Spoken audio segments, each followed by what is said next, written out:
Diwali vacation બાદ marketing yard ખુલી ગયા છે, ખેડૂતોની લાંબી લાઈનો છે, લોકો વરસાદ છે અને બીજી તરફ માલ વેચવા આવ્યા છે.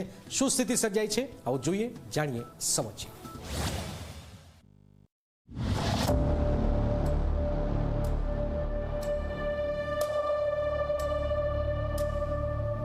લાભ પાંચમના શુભ મુહૂર્ત બાદ આજે રાજ્યભરના માર્કેટિંગ યાર્ડમાં જણસની ખરીદી શરૂ કરવામાં આવી.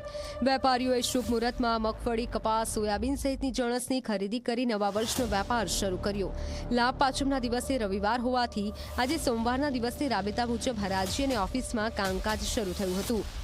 રાજકોટ જિલ્લાના સૌથી મોટા ગોંડલ માર્કેટ યાર્ડમાં મગફળી, ડુંગળી, સોયાબીન, લસણ, કપાસ સહિતના જણસીના સોદા કરવામાં આવ્યા. ગોંડલ માર્કેટ યાર્ડમાં આજે એક જ દિવસમાં 50,000 મગફળીની ગુણીની હરાજી કરવામાં આવી હતી.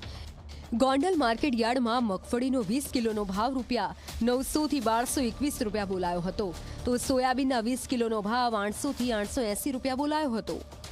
જોકે બીજી તરફ કમોસમી વરસાદ થતાં માર્કેટિંગ યાર્ડના સત્તાધીશોએ મગફળી અને સોયાબીન જણસીની આવક બંધ કરવામાં આવી હતી. વરસાદી વાતાવરણ હોય, હાલ અમુક જણસીની આવકો છે તે ટાઈમ લિમિટમાં કરવામાં આવે છે, જેથી કરીને બહાર જણસીઓ ઉતારવામાં ન આવે અને ખેડૂતોનો માલ પલળે નહીં તેની પણ તકેદારી રાખવામાં આવે છે.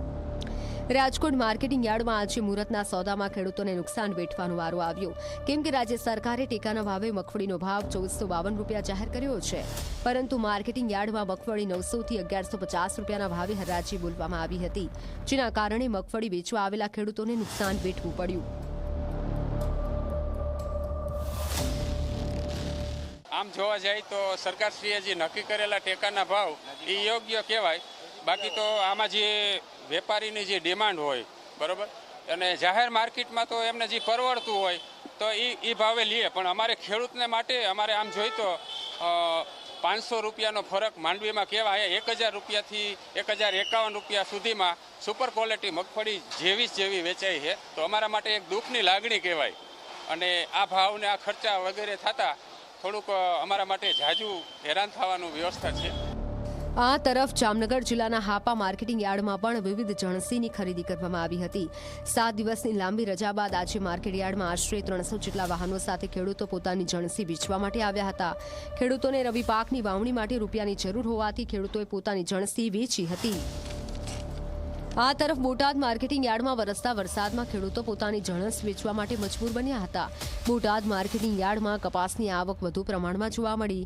ખેડૂતોના માલને નુકસાન ન થાય તે માટે યાર્ડમાં 10 મોટા શેડ અને 3 મોટા ગોડાઉન તૈયાર કરવામાં આવ્યા, જેથી ખેડૂતો પોતાની જણસી ત્યાં રાખી શકે. જોકે વરસાદની આગાહીના પગલે બોટાદ માર્કેટિંગ યાર્ડ 31 ઓક્ટોબર સુધી બંધ રાખવાનો નિર્ણય લેવામાં આવ્યો હતો.